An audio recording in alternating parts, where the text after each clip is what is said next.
I'm just gonna come out and say it. I'm Quitting Heroing was the best isekai fantasy, whatever you want to call it, of last season. I'm tired of this anime being shit on. Despite the fact that the summer anime season has already started, a little bit of pneumonia for a couple weeks shall not stop me from my mission. I agonized for weeks trying to piece together why I enjoyed this anime so much. The world must know, I must know, the answer to this plight lies here today. Spoiler warning, by the way. Okay, subscribe, let's go.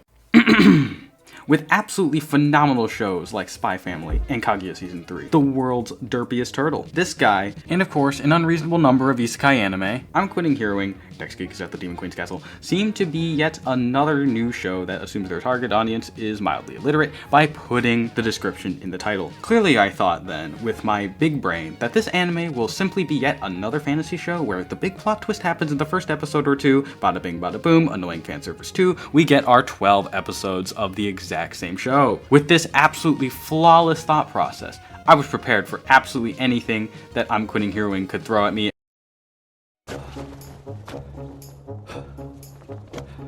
Oh my god, is that foggy breathing effects? Okay, he's here for an interview. Okay. 決まった。これは採用間違い。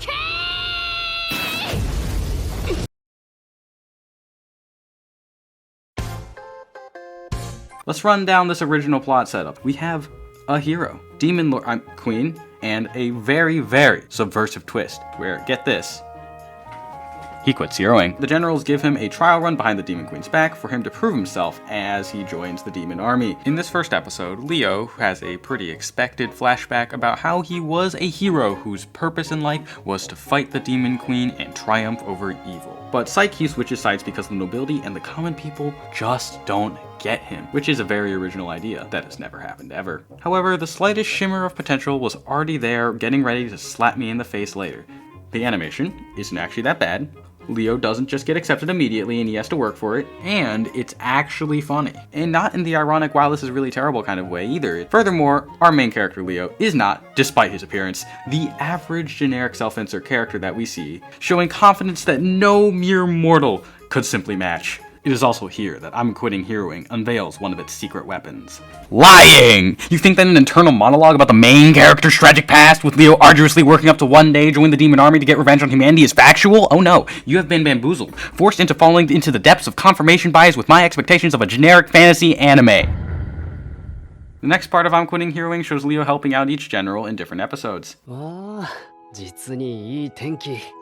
絶好の仕事日和だ。 Alright, Leo, I don't know how you're gonna pull yourself out of this one, but you gotta make a good impression here, okay? So, whatever you do, don't do anything that might be annoying.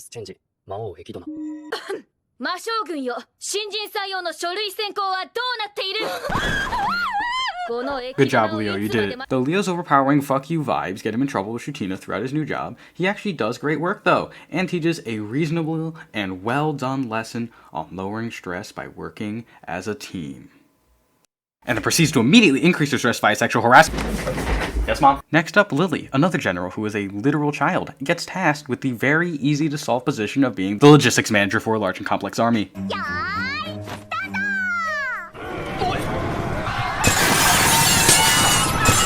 Seeing this, Leo, the great and powerful, ruminated various methods to softly and gently help this young general improve the management of logistics. You get one guess. That's right, he's gonna lie to the child. After getting called up for a dinner with the Demon Queen, Leo almost gets his identity revealed while attempting to destroy the Queen's liver. Leo learns of her deepest worries and concerns, during which he sweats his ass off knowing he is one step away from being exposed. He then goes on to help the other generals in a similar fashion, solving Melon's social anxiety by making him wear a May outfit and serve food, and improving Edward's empathy for his own soldiers by having him fight a nearly immortal laser robot. Interesting approaches there. On the surface, the initial premise of the words, I'm Quitting Heroing, remain true, and Leo still joins the army pretty much as expected from reading the title. However, that shimmer of quality anime from earlier has truly begun to shine. As Leo learns more about the generals, we, as viewers, also learn to sympathize with them in the same way that Leo does. By having the story actually be character-driven, I'm Quitting Heroing begins to turn into a surprisingly good anime, with a greater level of competence and character complexity, than compared with other isekai fantasy shows upon which I had built my expectations. So far though, one important aspect has been glossed over. Leo himself. At first, from the definitely true monologue from earlier, his motivation seems obvious, yet scenes spliced in hint at something more here. The generals mirror this by also thinking in this manner, only to change when, as a result of Melon's learning to better understand others from Leo, he naturally begins to see cracks in Leo's story. With some pressure, this causes Leo to reveal his past as being a 3,000-year-old bioweapon meant to fight demon kind. It is at this point that I'm Quitting Heroing unveils yet another secret weapon. While some shows may treat this as an epic, big reveal, most people probably already figured out something of the sort based on the bits and pieces given along the way, and the fact that having an ancient advanced civilization that used to be modern Japan is frankly a pretty common trope in anime. However, Melon's reaction is as mild as needed, avoiding an overly annoying reaction. Leo, even with this reveal, maintains the original premise of the show by reaffirming that the people's fear of him caused his decision to quit heroing in yet another internal flashback. It'd be a real shame if that flashback was false or something, and then I'd be tricked. I mean, that's just dumb. I mean, that wouldn't happen. Nah, there's no way. こいつならきっと大丈夫。大変でございます。大冷血が閉じかけていて。 Yeah, that might be a problem. Faced with this tough decision, Echidna regretfully decides to disband the demon army and forego her dream of attaining the Philosopher's Stone. Don't worry about it, it was set up earlier, it's not that important. Normally, this would seem pretty arbitrary in terms of a plot development, but since we did see Leo learn to understand Echidna and become friends with all the generals, giving up on that dream and splitting up is not what would be referred to as a gamer move. Leo addresses the pressure felt by the audience, reveals to Echidna that he is the hero, and that he was actually testing their worthiness for the the Philosopher's Stone. Echidna takes this news with poise and grace befitting of a true royal.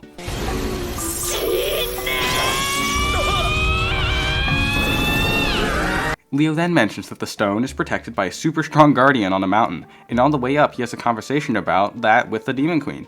Yet for the first time, instead of Echidna revealing his problems to Leo, Leo reveals his own problems to Echidna, setting up yet another pivotal change in the show as they reach the top of the mountain. So far, the show has been set up with a generic premise, a predictable reveal about an ancient civilization that used to be modern Japan, and now out of nowhere introducing some random plot points that nobody addresses the logic behind so we can have a final boring boss battle at the end of the season. Seeing this, I thought to myself, god damn it, I'm disappointed, dude. Is all the solid character building going to be thrown away for a generic season finale? まるで私たちの前途を祝してくれているような景色ですね。 Oh, we've reached the top. 万人はそういえば誰もいませんね。万人はいない。Oh shit. 賢者の石が欲しければ俺を殺して、心臓をえぐり解いてみせると、 Oh god, oh ど shit. んな苦難も乗り越える。今がその時だ。